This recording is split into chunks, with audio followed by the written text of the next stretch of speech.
The evolution of the modern kitchen. So, if you haven't noticed, if you've never looked at historic homes or anything, our kitchens have definitely changed. And I think just like our front porches and the architecture of our homes have changed, I think that actually makes a big difference and is a reflection of our society and how we perceive food, how we consume food, all of those things. So we're going to be talking about some interesting, basically things that I've noticed in regards to kitchens. And I think it'll be very interesting discussion because I do think our kitchens matter when it comes to how we are consuming and enjoying our food. So, y'all, welcome back. This is an extension of the Grains and Grit YouTube channel where I'm pretty much unedited, unfiltered, unsifted version, and kind of go in a bit deeper thoughts with y'all, things that have just been on my brain. And so for those who are new, who maybe found this podcast and have never seen me on YouTube, do know that I teach all about real whole grains, all from a biblical perspective. I teach about milling your own grains, whether that's wheat or whatever it is, baking good, wholesome bread, cooking from scratch, why it matters, all the things. So definitely check out my YouTube channel. But I got some freebies for y'all, like home milling guide, all of these new things, a newsletter, and all of that will be in the description box below in case you were new and have no idea who I am. So, we're going to talk about today basically the evolution of a modern kitchen.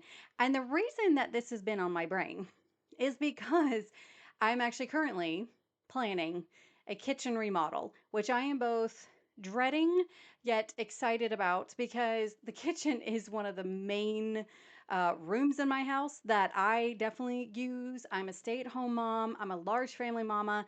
I have this YouTube channel. I bake a lot. I cook from scratch, like pretty much all meals every single day.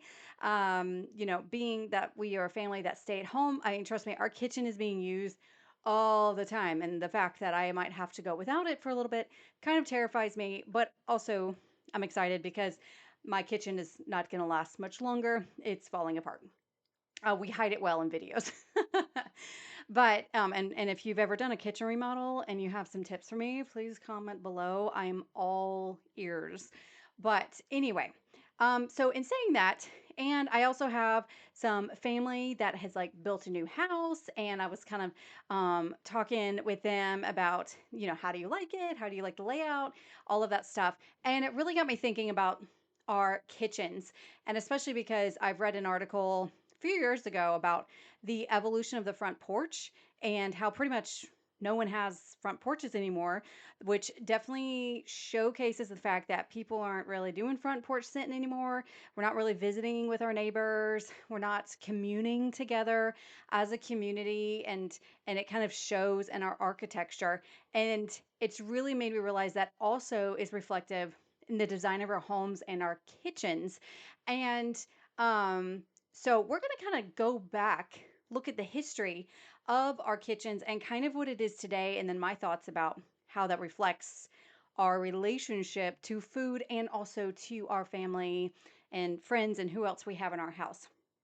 So back in the day, if you've never been to like a real historic type farm or home around here, I'm a native Floridian, and I've been to a few Florida cracker homestead sites. And side note, if you don't know what a Florida cracker is, it's the name of basically our pioneer ancestors back the day. They got the name crackers because they were the original cowmen. They were cattle farmers, and they got the name crackers from the crack of the whip when dealing with cattle. And so they were known as Florida crackers. So it's not just a term for white people. But I definitely go back to those ancestors, and any of those homes and any other type of home.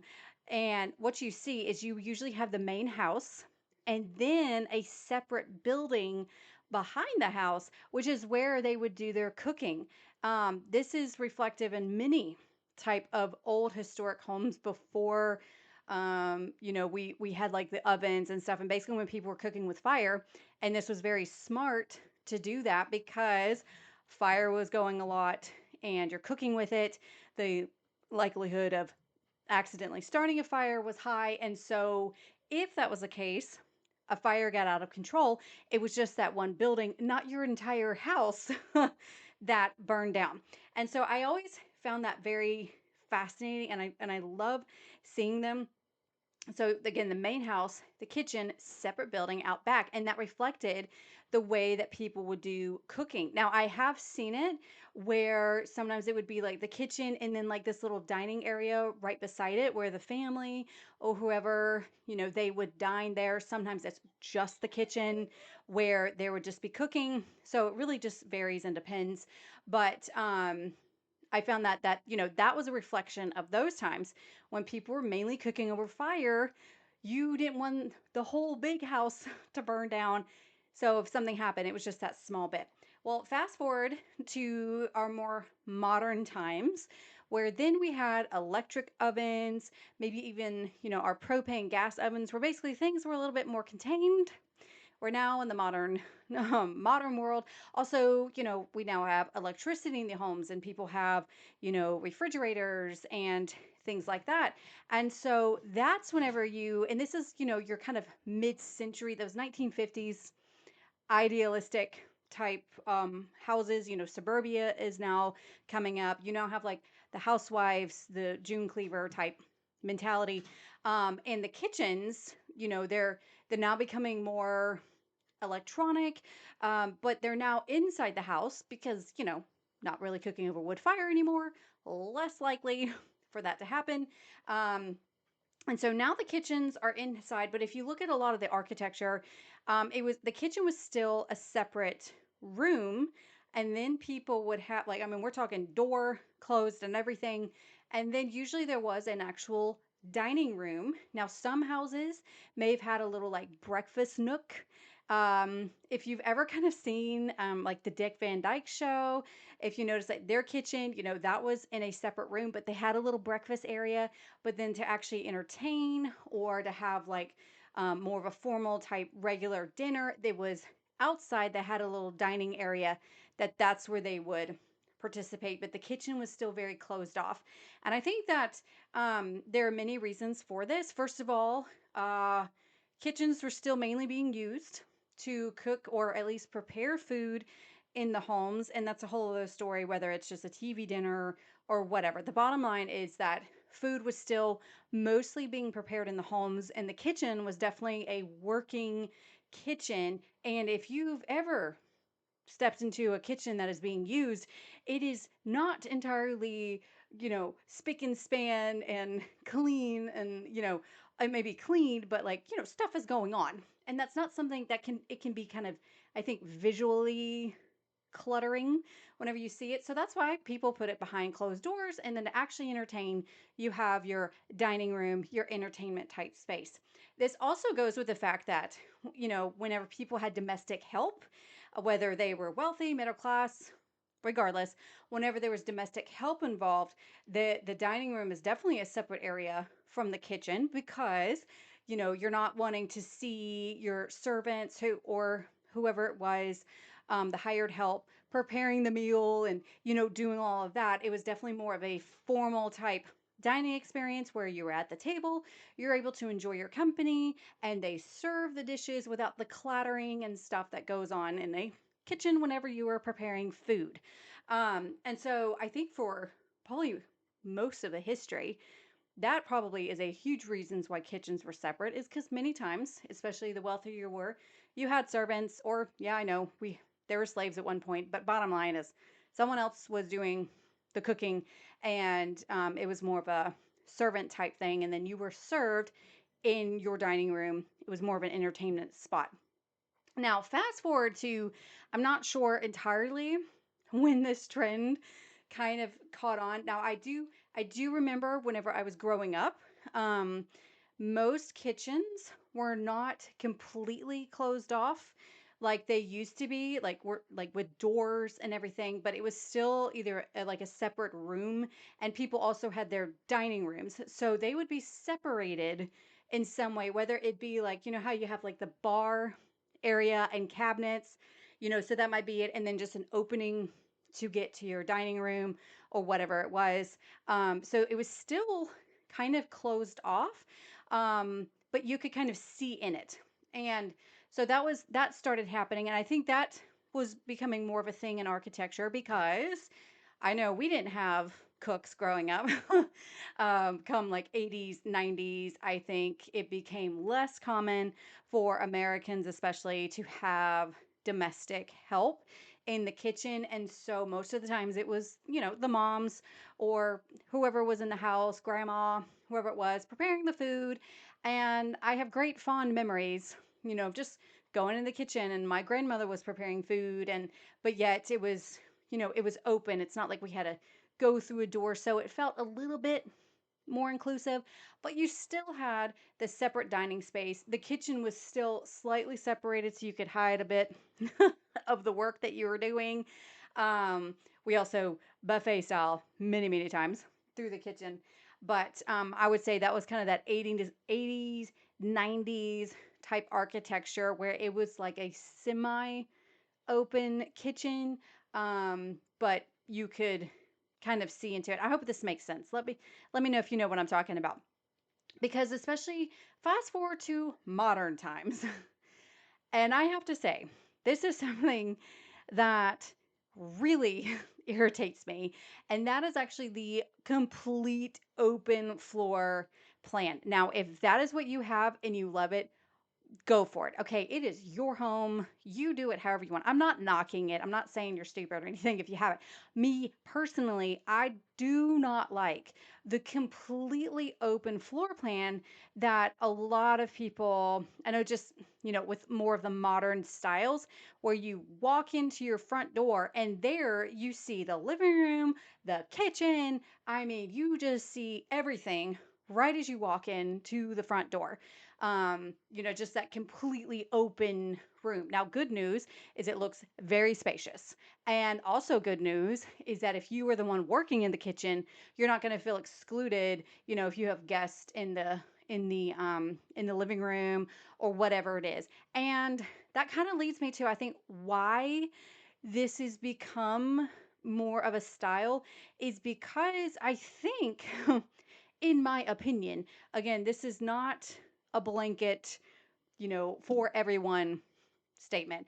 And I think a lot of that reflects the fact that we have less cooking in the home now, less baking in the home, and instead we do more takeout, or we have like catering if you are having guests over or something. It's more of you bring the food into the home and you kind of lay it out on your big island or in your kitchen, and it's more, come and get the food, but with that open concept. Whenever, as far as entertaining goes, you can, entertain.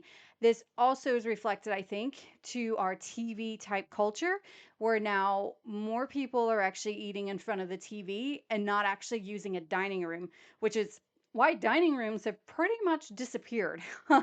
Most houses that I see, if you have any sort of dining space, it's just kind of an extension of your kitchen. It's not an actual dining room, like a separate room where you're just gonna eat in.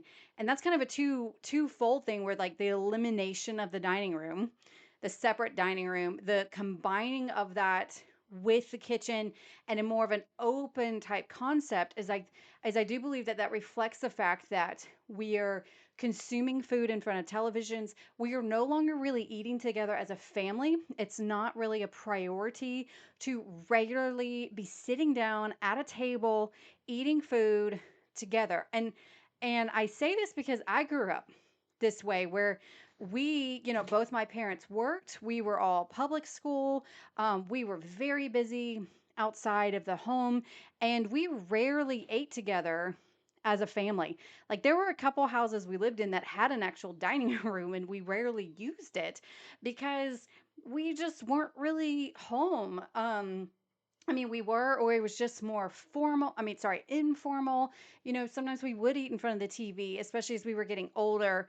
And, maybe not everyone was at the house because we were all involved in different activities. And I think because of that, that's what kind of led to this more open floor plan is because now it's kind of more of this, it's all one space. You're not, the kitchen's not really being used. We don't need to hide it. It's not really a work kitchen anymore. It's just a place to kind of here lay out the food, and then you can eat in front of the TV and stuff. And again, this is all just kind of my theory. I would really like to hear from you if you have noticed this trend, because I know for me personally, I want my kitchen closed off, and I want a separate dining room because I want to be able to, to entertain people and also eat with my family in a separate place, because sometimes, I mean, y'all, I like to kind of clean up as I go when cooking and stuff, but that's not always the case. And for us to sit down at our dining room table, which we have your typical where it's the kitchen and then here's the dining space, where you put a table, and there's your kitchen. And after I've been working in it, it's just like there's stuff on the counters. It is kind of a cluttered mess, and that's kind of what we see when we're eating a meal. And so for me personally, I think it's a better experience to have a separate dining room, and you can ignore that mess for a little bit. Okay, had to do one little quick edit there because someone needed something in my office and had to come in. So, but bottom line is that whenever you just have that open kitchen, and whenever you really are in there doing those baking days and stuff, that's just not what I want someone to see as soon as they come in my house, or just see when we're sitting down and eating a meal, is like all the dishes that I've piled up by the sink and stuff. Whenever we're eating, I think it's just kind of a it's not a good ambiance. It's kind of that visual clutter. So that's kind of just my thought process. And I'd like to hear what you have to say in the comments. I mean, do you eat together as a family? And I know that some of y'all may be empty nesters, or maybe you're single, whatever the case may be. But I think it's so important that we come together as a family on a regular basis. I would say every day, and we eat a meal together. That you're not just kind of roaming in the kitchen and, grabbing some food whenever, and actually being more mindful about our eating habits, able to enjoy the food that has been prepared. And then you enjoy the fellowship with other people, with your family, with your guests, whoever it is that you have over at your house. So, that's kind of my thoughts. Again, like how we no longer have the big front porches anymore because our communities have shifted. We no longer really have neighbors just visiting each other. I think a lot of social stuff happens online. We're in front of our TVs or whatever it is now. And I think we've really seen that change with our kitchens, and it just being reflected that we're not we're not really cooking anymore at home. We're not preparing wholesome food as much anymore because we're always on the go. Um, things like that. And I encourage you that if that is you, slow down. Take some time, slow it down, and to have some people over, have some friends over. Prepare a good, delicious meal. It doesn't have to be fancy, okay? It can be spaghetti, and some good garlic bread. Okay, it don't have to be fancy. just just a nice good meal, and have a bottle of wine or whatever it is that you like to have, and enjoy the fellowship with people without any. Put your cell phones away, put the TV away, and just enjoy the time together. And good news, you can do that no matter the architecture of your home, whether you have a dining room or whether you just have a table in your kitchen, you can still enjoy having people over and good fellowship. As Christians, we are called to break bread together and to also do that with our families as well. So, those have just been my thoughts as far as the kitchen, just things that I've noticed. And I think it's interesting to see changes like this, how it reflects certain things in our world. And you may be hearing my dog whining in the background. Please ignore. So, As always, let me know your thoughts below. I'm really curious to hear about it. And as always, I hope y'all have a wonderful day, and I will talk to y'all again later. Bye.